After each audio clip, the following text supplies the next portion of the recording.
देहरादून में पुलिस ने अवैध रूप से चल रहे कॉल सेंटर पर कार्रवाई करते हुए अंतर्राष्ट्रीय साइबर फ्रॉड के एक गिरोह का खुलासा किया है। गिरोह के 8 सदस्यों को पुलिस ने गिरफ्तार किया है, जबकि 50 लोगों को हिरासत में लेकर पूछताछ की जा रही है।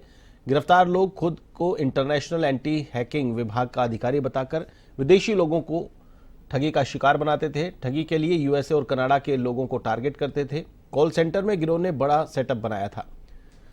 पुलिस ने काफी संख्या में लैपटॉप के साथ ही कई अन्य उपकरण भी बरामद किए हैं। गिरोह के पर्दाफाश करने पर पुलिस को 25,000 रुपए का इनाम की घोषणा की गई है। एसएसपी अजय सिंह ने बताया कि राजपुर क्षेत्र में आईटी पार्क के पास स्थित एक बिल्डिंग में फर्जी इंटरनेशनल कॉल सेंटर के संचालित होने और कॉल सेंटर के माध्यम से विदेशी लोगों से ठगी करने की जानकारी मिली थी। आरोपी इस पूरे गिरोह को चलाने और धोखाधड़ी करने के लिए कई सॉफ्टवेयर और ऑनलाइन ऐप का प्रयोग करते हैं। पुलिस ने यहां से 81 laptop, 42 mobile phone, 106 laptop charger, 126 mouse और 24 डेस्कटॉप, 100 हेडफोन, 32 कीबोर्ड, सीपीयू आदि कई उपकरण बरामद किए हैं। साथ ही एक महिंद्रा थार कार भी बरामद की गई है।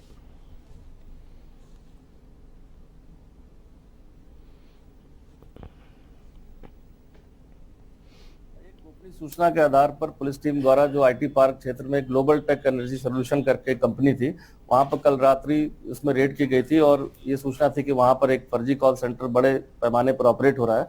और जब वहां पर पुलिस द्वारा टीम सर्च किया गया तो वहां 58 लोग वहां पर वर्क पाए गए जो लैपटॉप और डेस्कटॉप पे काम कर रहे थे। जब सभी के डेस्कटॉप और लैपटॉप को चेक किया गया तो पाया गया कि उनके द्वारा एक एंटी सिस्टम हैकिंग करके एक सॉफ्टवेयर के माध्यम से एक पॉपअप भेजा जा रहा था जो इनके अमेरिका में यूएस में बैठे कोई और लोग कनेक्शन में थे। क्योंकि प्रथम दृष्टया जो टीम गई वहां पर टेक्निकल टीम द्वारा जब सभी डेटा देख लिया गया तो ये पूरी पुष्टि हुई कि ये फर्जी कॉल सेंटर इस तरह से यहाँ से जैसे पूर्व में ऑपरेट होते थे इस तरह का यहाँ पर पाया गया। परीक्षण के उपरांत इसमें जो है विभिन्न धाराओं में इन पर मुकदमा दर्ज किया करके 8 लोग को इसमें अभी अरेस्ट किया। उधम सिंह नगर जनपद के एडीएम अशोक जोशी खटीमा क्षेत्र में आई बाढ़ आपदा से प्रभावित लोगों से मिलने पहुंचे। साथ ही लोगों को मिल रही आपदा राहत राशि सहित अन्य राहत कार्यों की जांच भी की। मीडिया को जानकारी देते हुए एडीएम जोशी ने बताया कि समाज में कुछ अपात्र लोगों को आपदा राहत राशि बांटी जा चुकी है, जबकि बाढ़ से प्रभावित पात्र लोग अभी वंचित हैं। इस विषय पर अधिकारियों से वार्ता कर उन्हें पात्र लोगों को राहत राशि प्रदान करने के निर्देश दिए। साथ ही एडीएम ने आपदा प्रभावित क्षेत्रों का दौरा कर क्षेत्र में हुए नुकसान का भी जायजा लिया।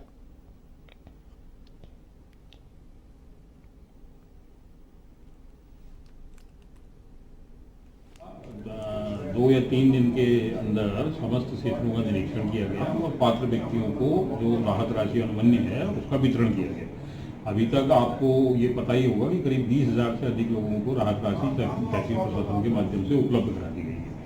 अब बीच में मीडिया में भी कुछ खबरें आई थी और कई जनप्रतिनिधियों ने जिलाधिकारी महोदय को भी ये शिकायत की थी कि कई पात्र लोगों को अभी धनराशि उपलब्ध नहीं हो पाई है और कुछ शिकायतें ऐसी भी आई कि कई अपात्र लोगों को मिल गया है। इसमें भी तहसील प्रशासन द्वारा कार्रवाई की गई थी और कई अपात्र व्यक्तियों जिनको गलतीवश देखिए मानवीय भूल है क्योंकि इस प्रेशर था कि अधिक से अधिक लोगों को जल्दी दिया जाए और राहत दैवीय आपदा के तहत ये रूल भी है कि जितनी जल्दी हो सके उतनी जल्दी धनराशि का वितरण किया जाए। तो कुछ गलतियां हो गई हमारे फील्ड स्टाफ के द्वारा, तो वो चेक वापस भी तहसील प्रशासन में आए हैं।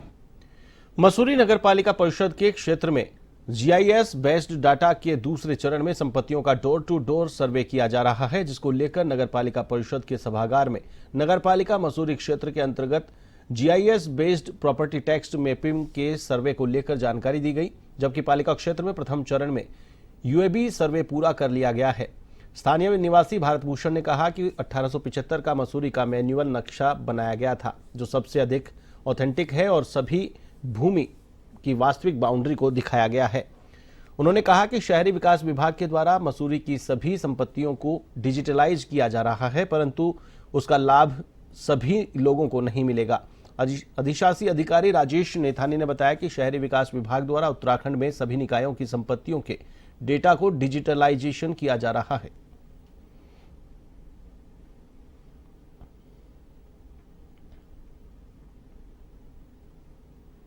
डिजिटाइजेशन का कार्य कराया जा रहा है। इसमें फर्स्ट फेज में 4 निगम लिए गए थे और सेकंड फेज में ये 10 निकाय हैं, जिसमें मसूरी भी है। और इसमें ड्रोन सर्वे हमारा कंप्लीट हो चुका है। और डोर टू डोर सर्वे होना है, जो टीम घर पे जाएगी और उसकी पूरी डिटेल लेगी। उस सर्वे के बाद हमारा ये उम्मीद है कि 1 अप्रैल से हमारा ये सारा सिस्टम ऑनलाइन हो जाएगा। ये मल्टीपर्पज़ हाउस होल्ड सर्वे है। यहाँ पे सारा हमको डिजिटल रजिस्टर बना के देना है जो कि GIS बेस्ड होगा। अब जैसे आप देखते हैं कि पुराने नगर पालिका या नगर निगम में जितना भी अभी जो रिकॉर्ड्स हैं वो सब पेपर्स पे हैं। अब ये गवर्नमेंट ऑफ इंडिया और उत्तराखंड गवर्नमेंट का ये मिला जुला प्रयास है जिसके तहत ये डिजिटलीकरण हो रहा है सभी रिकॉर्ड्स का। इसके तहत हम प्रॉपर्टी की सारी आपके क्षेत्र में पड़ने वाली प्रॉपर्टीज़ की हम सारी इन्फॉर्मेशन जो है वो निकालेंगे। तो अभी हम लोगों का अनुमान है लगभग 3 महीने के आसपास इस कार्य को अंजाम देने में लगेगा, इस कार्य को संपन्न करने में लगेगा। हमारा विचार ये है कि 1875 का जो मैनुअल नक्शा बना है वो सबसे अधिक ऑथेंटिक है। उसमें सारी जितनी स्टेट है उनकी नेचुरल बाउंड्री दिखाई गई। यदि उसके दिगर ये सर्वे किया जाता है तो इस सर्वे का लाभ किसी प्रकार से नहीं होने वाला है। 1875 के नक्शे पर ये सुपर इम्पोज करते, उसके बाद इन्हें मालूम चलता है कितने नाले खाले गायब हो गए, कहाँ कहाँ अनऑथराइज्ड कंस्ट्रक्शन हुई है। उसके लिए वो क्या करते हैं वो बात।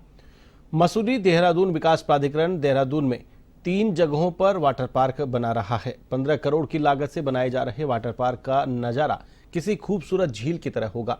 इसमें पर्वतीय निर्माण शैली का प्रयोग किया जाएगा। इससे इन पार्कों में सांस्कृतिक परंपराओं की झलक देखने को मिलेगी। ये वाटर पार्क लोगों के लिए घूमने और टहलने का केंद्र बनेंगे। वहीं इससे भूजल रिचार्ज भी होगा। MDDA के उपाध्यक्ष वंशीधर तिवारी ने बताया कि इसी तरह के वाटर पार्क अन्य शहरों में भी विकसित किए जाएंगे।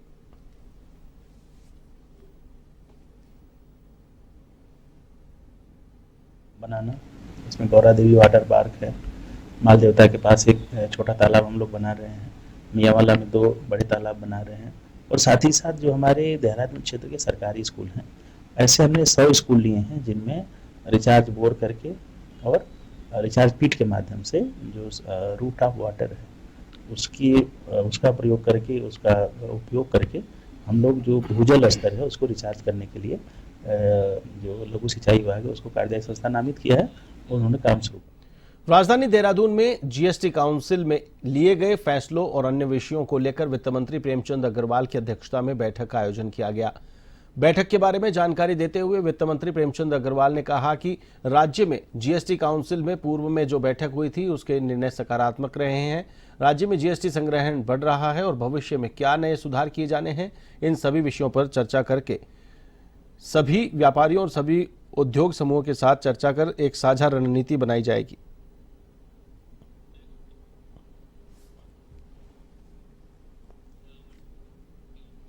कोटद्वार विधानसभा अध्यक्ष रितु खंडूरी भूषण ने कैबिनेट मंत्री सौरभ बहुगुणा के साथ काशीरामपुर में 256 बीघा जमीन में हरेला पर्व के अंतर्गत वृक्षारोपण किया। रितु खंडूरी और कैबिनेट मंत्री ने कार्यकर्ताओं और छात्र छात्राओं के साथ फलदार वृक्ष लगाए। साथ ही उन्होंने प्रधानमंत्री के आह्वान पर पूरे देश में चल रहे एक पेड़ मां के नाम कार्यक्रम की प्रशंसा भी की। रितु खंडूरी भूषण ने पशुपालन मंत्री से कोटद्वार में उचित गौशाला और आवारा पशुओं से निजात दिलाने के लिए आग्रह किया।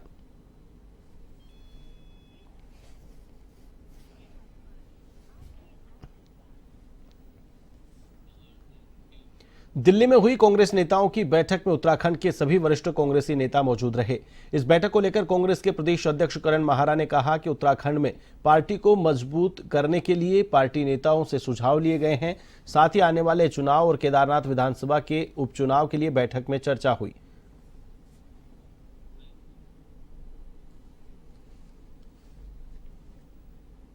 सभी सीनियर लीडर्स इसमें थे। CLP साहब भी थे, हमारी आदरणीय प्रभारी महोदय थी, सह प्रभारी दीपिका पांडे जी थे, गुरदीप सप्पल साहब थे और पूर्व मुख्यमंत्री हरीश रावत जी थे, प्रीतम सिंह जी थे, गणेश गुंजियाल जी थे, नवप्रभा जी थे और प्रकाश जोशी जी थे, डिप्टी लीडर भी थे, सूरवीर सिंह सजवान जी थे और आदरणीय घनसोला जी थे, प्रकाश जोशी जी थे। चंपावत जनपद की सुप्रसिद्ध पूर्णागिरी धाम जाने वाले मार्ग पर एक बड़ी दुर्घटना घटित हुई। घटना में 9 तीर्थयात्रियों को ले जा रही एक जीप किरोड़ा नाले में बह गई। सूचना मिलते ही टनकपुर के SDM आकाश जोशी ने SDRF और पुलिस की टीम के साथ रेस्क्यू शुरू करवाया, जिसमें 7 लोगों का रेस्क्यू करने के बाद उन्हें उपचार के लिए जिला चिकित्सालय भेजा गया। उपचार के दौरान एक 14 वर्षीय किशोरी की मौत हो गई। वहीं मौके पर पहुंचे चंपावत जनपद के जिलाधिकारी नवनीत पांडे ने बताया कि फिलहाल 2 लापता तीर्थयात्रियों की खोजबीन जारी है।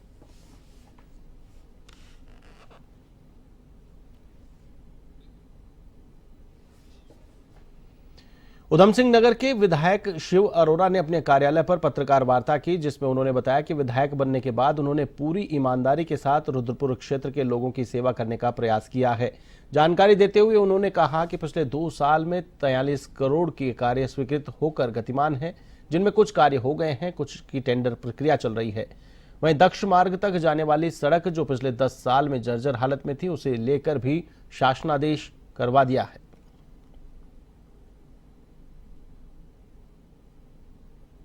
प्रमुख मार्ग है जिससे लाखों लोग निकलते हैं और पिछले 10-15 साल से उनकी दुर्दशा थी। ऐसे लगभग 7.5-8 करोड़ रुपए के जो काम है, उन कामों की स्वीकृति हुई है, उनके शासनादेश हुए हैं और उनका। उत्तराखंड के कपकोट में बारिश के चलते नदी नाले उफान पर आ गए हैं। कुंवारी में भूस्खलन होने से 8 घरों पर अतिवृष्टि की मार पड़ी है, जिसमें लगभग 60 लोग प्रभावित हो गए हैं और साथ ही 12 सड़कों पर आवागमन भी बंद हो गया है। वहीं वर्षा से आपदाग्रस्त कुंवारी गांव में ग्रामीणों की नींद उड़ी हुई है। लोगों ने प्रशासन से गांव की सुध लेने की मांग की है।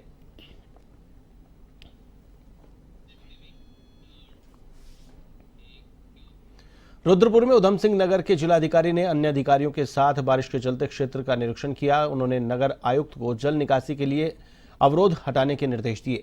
क्षेत्र के तीनपनी डैम और जनपद चौराहे के पास अवरोध बना हुआ था, जिससे जल निकासी में परेशानी हो रही थी। निरीक्षण के दौरान नगर आयुक्त ने बताया कि जल निकासी के लिए सफाई और खुदाई कार्य के लिए जेसीबी मशीन लगाई गई है, जिसे जल भराव के पानी को नहर में प्रवाहित करने का कार्य किया जा रहा है। वहीं उप जिलाधिकारी ने बताया कि पहले भी नहर नालों की सफाई की जा चुकी है।